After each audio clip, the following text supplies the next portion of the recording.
Hello students, welcome to my channel Neha Educare. I am Neha. आज हम शुरू करेंगे मैथ्स क्लास, जिसमें हम टॉपिक लेंगे आपका नंबर्स। नंबर्स ये बेसिक टॉपिक है, हर क्लास में इसका यूज होता है, इसलिए हम अभी ये नहीं कहेंगे कि हम कौन सी क्लास का मैथ शुरू कर रहे हैं। अभी सिर्फ हम बेसिक क्लासेस शुरू कर रहे हैं। और आप मुझे कमेंट्स में जरूर बताना कि मुझे सबसे पहले कौन सी क्लास की मैथ शुरू करनी है, या आपको कौन सा जो ऐसा चैप्टर है जो आपको बिल्कुल समझ नहीं आ रहा है, तो वो आप मुझे कमेंट्स में बताएं, ताकि मैं वही चैप्टर सबसे पहले शुरू करूं। हम शुरू करते हैं नंबर्स। पहला नंबर होता है आपका natural numbers. Natural numbers natural numbers ऐसे नंबर्स होते हैं जो हमें नेचर से डायरेक्ट मिले हो। मीन्स 1 2 3 4 इस तरीके से इंफिनिटी तक, मतलब बिलियन ट्रिलियन जिलियन, जहां तक काउंट कर सकते हो वहां तक। तो ये सब क्या है आपके नेचुरल नंबर्स। सेकंड आते हैं आपके whole numbers. Whole numbers whole numbers ऐसे नंबर्स जब आप नेचुरल नंबर्स के साथ जीरो को इंक्लूड कर दे, तो वो कौन से नंबर कहलाएंगे आपके होल नंबर्स। ये भी इंफिनिटी तक जाएंगे, जहां तक आप काउंट कर सकते हो। थर्ड आता है आपका इंटीजर्स। इंटीजर्स इंटीजर्स जब आप होल नंबर्स में नेगेटिव नंबर्स को भी इंक्लूड कर दोगे, तो वो क्या कहलाएंगे आपके इंटीजर्स। कहने का मतलब जितने भी नंबर्स है वो सब क्या है आपके इंटीजर्स है। तो जब आपने लिखा -1 -2 0 1 2 इस तरीके से पॉजिटिव इंफिनिटी तक, और यहाँ नेगेटिव इंफिनिटी तक, मतलब आप माइनस में भी कहां तक जा सकते हो वहां तक, और पॉजिटिव में भी। तो सारे जितने नंबर्स है वो सब क्या है आपके इंटीजर्स, सब इसके अंदर आ जाते हैं इंटीजर्स में। थर्ड होता है आपका, फोर्थ है आपका रैशनल नंबर्स। रैशनल नंबर्स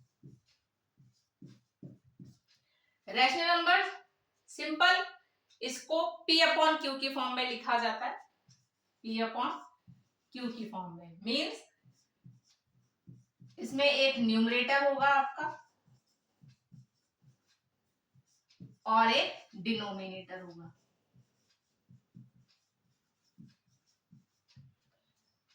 मतलब इसमें न्यूमरेटर और डिनोमिनेटर दोनों होने चाहिए, तब क्या होंगे ये सारे नंबर रैशनल नंबर्स हो जाएंगे। कैसे?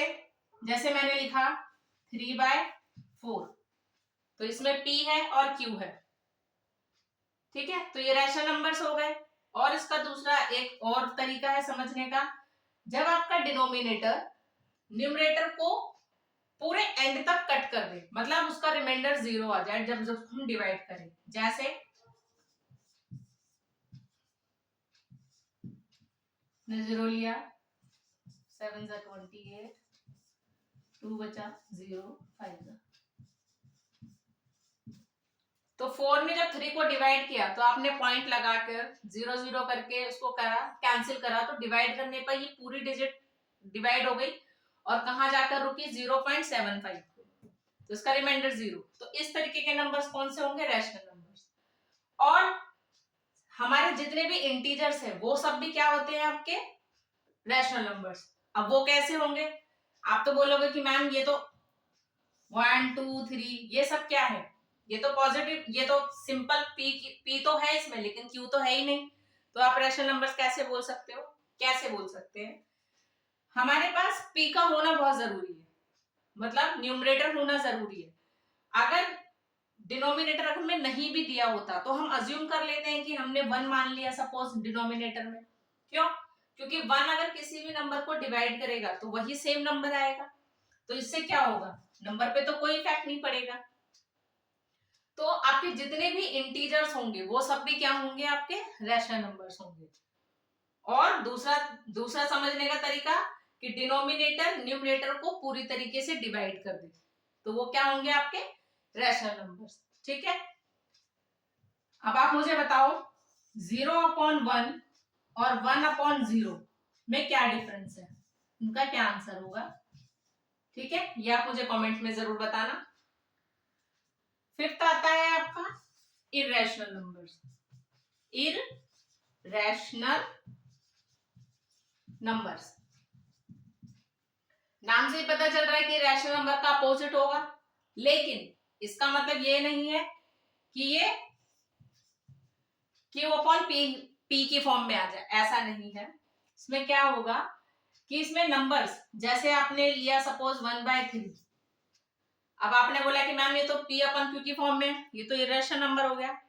समझते हैं, हमने एक रूल और पढ़ा था कि जो डिनोमिनेटर है वो न्यूमरेटर को पूरी तरीके से डिवाइड करे, लास्ट में रिमाइंडर 0 आना चाहिए।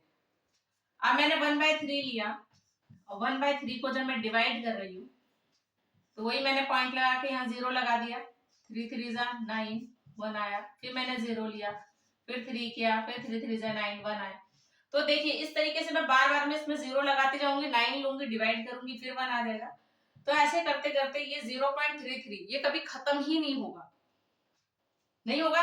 तो इस तरीके के जो नंबर्स होंगे वो कौन से नंबर्स होंगे, इरेशनल नंबर्स, जो कि बेशक आपको दिखने में पी अपॉन क्यू की फॉर्म में जरूर लगे, लेकिन वो डिनोमिनेटर न्यूमरेटर को पूरी तरीके से डिवाइड कर ही नहीं पाएगा, उसमें नंबर रिपीट होते जाएंगे। तो वो नंबर्स कौन से होंगे आपके, इरेशनल नंबर्स। एग्जांपल्स और ले लेते हैं हम। पाई की वैल्यू आपको पता ही होगी 22/7। तो आप जब भी कभी 7 से 22 को डिवाइड करोगे तो उसमें नंबर देखना आप 3.14 समथिंग समथिंग समथिंग, बहुत लंबी एक डिजिट आ जाएगी, लेकिन उसका एंड नहीं होगा, वो रिपीट होता चलेगा। इसी तरीके से √2, √3, √5 ये सब क्या है आपके इरेशनल नंबर्स। ठीक है, सिर्फ आते हैं even numbers. Even numbers, even numbers ऐसे नंबर्स जो कि पेयर में हो। ठीक है, पेयर कैसे होता है, दो का जोड़ा, मतलब दो नंबर्स होने जरूरी है पेयर के लिए, दो हो या दो दो के दो हो या दो दो के 3 जोड़े हो, दो दो के 4 हो, तो ये सब क्या है, पेयर। तो ऐसे कौन से नंबर्स, तो इवन नंबर्स कौन से हो गए आपके, जो कि पेयर में हो, लाइक 2, 4, 6, 8 इस तरीके से। ठीक है, या हम दूसरे तरीके से क्या बोल सकते हैं कि ऐसे नंबर्स जो कि 2 से डिवाइड हो जाए पूरी तरीके से, मतलब रिमाइंडर 0 आ जाए। क्या बोलोगे आप, डिविजिबल, डिविजिबल बाय 2। ठीक है, जो 2 से डिवाइड हो जाए और रिमाइंडर 0 आ जाए, वो कौन से नंबर हो गए, इवन नंबर्स। फिर आते हैं हमारे odd numbers. Odd numbers, odd numbers even number का अपोजिट होगा, मींस जो पेयर ना बनाए और जो 2 से डिवाइड भी ना हो, मतलब 1, 3, 5, 7 इस तरीके से। और दूसरा नॉट डिविजिबल बाय 2। ठीक है, तो देखो आप अगर 1 को आप 2 से डिवाइड करोगे, ठीक है, तो ये डिवाइड नहीं होगा। अब आप बोलोगे कि नहीं मैम आप 0 पॉइंट समथिंग लगा के कर देना, जी नहीं, इसमें डायरेक्ट डिवाइड होता है। ठीक है, बताओ अगर आप बोलो कि मैम अगर मैं 1 को 2 से डिवाइड करूं तो 0.5 आ जाएगा है, अगर मैं 3 को लूं तो 3 में भी 1.5 हो जाएगा, जी नहीं, इसमें डायरेक्ट डिवाइड होना चाहिए 2 से। ठीक है, मतलब डायरेक्ट डिवाइड करो 2 से और रिमाइंडर 0 लेकर आओ, पॉइंट लगाकर आपको डिवाइड कंप्लीट नहीं करना है। फिर आता है आपका प्राइम नंबर्स। इसमें बच्चों को बहुत कंफ्यूजन होती है, प्राइम नंबर्स। तो प्राइम नंबर को समझने का सिंपल सा आसान बिल्कुल इजी तरीका है कि प्राइम नंबर्स ऐसे नंबर्स होते हैं जिसमें सिर्फ 2 ही फैक्टर्स हो, ओनली 2 फैक्टर्स। वो कौन से 2 फैक्टर्स होंगे, पहला 1 नंबर होगा, जो भी कोई भी नंबर हो अगर वो 1 से डिवाइड हो, तो आपको पता ही है आप किसी भी नंबर को अगर 1 से डिवाइड करोगे तो सेम नंबर आएगा। और दूसरा वो खुद होना चाहिए, यानी कि इटसेल्फ, मतलब वो खुद का टेबल हो, वो किसी और टेबल में ना आता हो। तो वो कौन से नंबर्स होंगे आपके? Prime numbers. जैसे किसी ने बोला 1, क्या 1 प्राइम नंबर होगा? बिल्कुल नहीं। क्यों? कि देखो 1, 1 में अगर 1 में 1 तो फैक्टर बना, लेकिन इटसेल्फ में क्या है, फिर 1 आ गया, तो 1 1 तो नहीं बना, तो सिंगल एक ही फैक्टर रहा, तो 1 तो प्राइम नंबर नहीं है। क्या 2 है prime number? Yes, 2 prime number है। कैसे? देखो, पहला फैक्टर तो 1 बना, दूसरा वो खुद का ही टेबल है, क्योंकि 2 किसी और टेबल में तो नहीं आता। क्या 3 प्राइम नंबर है? देख लेते हैं, 1 में तो आ ही रहा है। क्या 3 किसी और टेबल में आता है? नहीं, सिर्फ अपने टेबल में आता है। यस, तो बन गया प्राइम नंबर।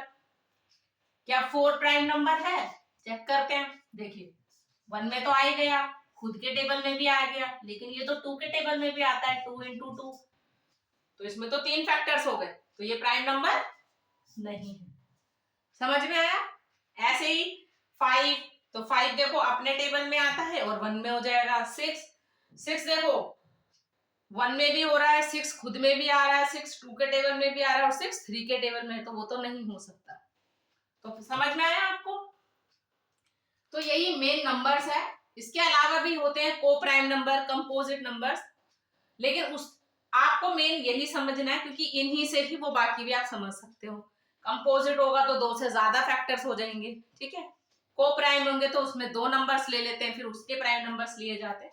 तो आपको मेनली ये नंबर्स पता होने चाहिए, ये बेसिक है, ठीक है। आई होप आपको वीडियो क्लियर हुआ होगा, और मेरे वीडियो को लाइक, शेयर एंड सब्सक्राइब करना ना भूलें, और नेक्स्ट टॉपिक के लिए प्लीज मुझे कमेंट्स में जरूर बताएं। Thank you.